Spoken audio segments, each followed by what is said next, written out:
नमस्कार, आप देख रहे हैं पीटीएन न्यूज और मैं हूं आपके साथ प्रभाकर पांडे। केंद्रीय बजट पेश किया गया है और अब इस बजट से किसको कितना फायदा पहुंचने वाला है, इस पूरे मुद्दे पर चर्चा करने के लिए मेरे साथ आज बैठे हैं राहुल सर। तो राहुल जी, आज जो केंद्रीय बजट पेश किया गया है, इससे आम नागरिकों में से कौन से वर्ग को ज्यादा फायदा पहुंचने वाला है?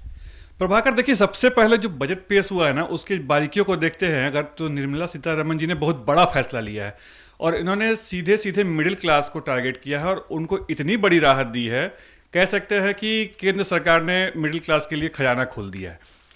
हम देखते हैं कि हमारे यहाँ जो आज के डेट में हमारी जो आबादी है 141 करोड़ के करीब करीब आबादी है और उसमें से करीब 3.5% जो आबादी है वही बस 1 लाख रुपये महीना से ऊपर कमाती है और वो भी कुछ मेट्रोपॉलिटन सिटी में रहती हैं। तो हम देखते हैं कि बाकी जो आबादी बची है वो सीधे सीधे इसके जद में आती है, इससे प्रभावित होती है और उनको बहुत बड़ी राहत है कि उनको टैक्स में छूट मिल रही है। तो इसमें ये भी देखते हैं कि ये अकेले का ये फैसला नहीं है, इसमें इन्होंने बिहार को भी बहुत बड़ी सौगात दी है। हम देखते हैं कि इसमें एलईडी और टीवी को भी सस्ते किए गए हैं, इलेक्ट्रॉनिक सामान सस्ते किए गए हैं, ईवी सस्ते हुए हैं। मेडिकल क्षेत्र में बहुत बड़ी राहत मिली है, उसमें 36 दवाइयां हैं जिनको सस्ता किया गया है, प्लस कैंसर की दवाएं जो हैं उसमें उसको भी सस्ता किया गया है। मतलब टोटल 37 दवाइयां हैं वो सस्ती हुई हैं। मेडिकल उपकरण सस्ते हुए हैं, ईवीज तो हमने सस्ता देख ही लिया। चमड़े के उत्पाद जो है रोजमर्रा की जरूरतों में जो जरूरत पड़ते हैं वो सस्ते हुए हैं। उसके साथ ही हम देखेंगे कि चमड़े के उत्पादों के अलावा भारत में बने कपड़े ये भी सस्ते हुए हैं। हम सीधा सीधा देख सकते हैं प्रभाकर कि ये मेक इन इंडिया और मेड इन इंडिया के तहत ये काम हो रहे हैं और ये बहुत बड़ी उपलब्धि साबित होगी आने वाले दिनों में। यानी सरकार खजाना खोल दिए हैं आम जनता के लिए, आम नागरिकों के लिए। जी बिल्कुल।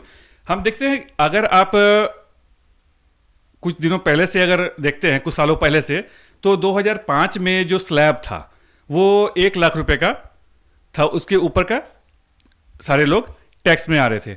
2012 में ये 2 लाख पे गया, 2014 में 2.5 लाख, 2019 में 5 लाख, 23 में 7 और 2025 में आज के डेट में 12 लाख रुपए सालाना जो कमा रहे हैं वो टैक्स से राहत पा रहे हैं।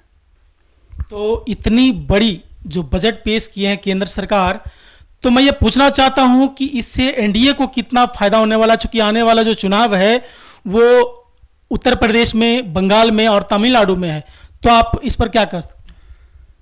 ये बहुत ही अच्छा सवाल किया है आपने। अभी रिसेंटली देखिए कि दिल्ली में चुनाव चल रहे हैं, 5 तारीख को अभी वहाँ पे चुनाव है और उसका रिजल्ट आई थिंक 8 तारीख को आने वाला है।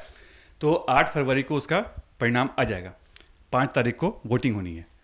दिल्ली में भी चुनाव है, बिहार में आने वाले दिनों में अक्टूबर नवंबर के आसपास में चुनाव हो जाने हैं। ये मामला 25 का है, इस 25 का 2025 का 26 में हम देखते हैं कि 5 राज्यों में चुनाव होने हैं। छोटी मोटी बात नहीं है। आसाम, पश्चिम बंगाल, पौंडीचेरी, तमिलनाडु और केरल, ये 5 राज्य हैं, वहां चुनाव होने हैं 2026 में। और 2027 आने वाले दिनों में वहां पे 7 राज्यों में चुनाव होने हैं। ये है गोवा, उत्तराखंड, पंजाब, मणिपुर, उत्तर प्रदेश, हिमाचल प्रदेश और अपने प्रधानमंत्री साहब के गृह राज्य गुजरात में। तो हम देखते हैं कि बहुत बड़ी आबादी को इन्होंने मिडिल क्लास को टारगेट किया है और निश्चित रूप से इसका फायदा भाजपा और एनडीए को मिलेगा। यानी एक तरह से कह सकते हैं कि मतलब वोट को समेटने का प्रयास मतलब एनडीए ने किया है। बिल्कुल बिल्कुल, ये इसका सीधा सीधा असर वोट पे पड़ेगा, क्योंकि हमारी ज़्यादातर आबादी जो अब राहत महसूस कर रही है वो सीधे सीधे उससे प्रभावित होगी और एनडीए की तरफ वो मूव करेगी। बिल्कुल।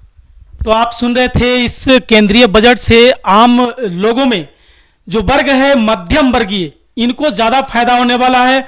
और एक तरफ से कहें कि जो चुनाव आने वाले विधानसभा चुनाव है, इसमें एनडीए को भी बड़ा राहत मिलेगी और बड़ा वोट बैंक साधने का भी प्रयास किया गया है इस बजट से। फिलहाल इस खबर में बस इतना ही। आगे के अपडेट के लिए मेरे साथ बने रहें। तब तक के लिए धन्यवाद।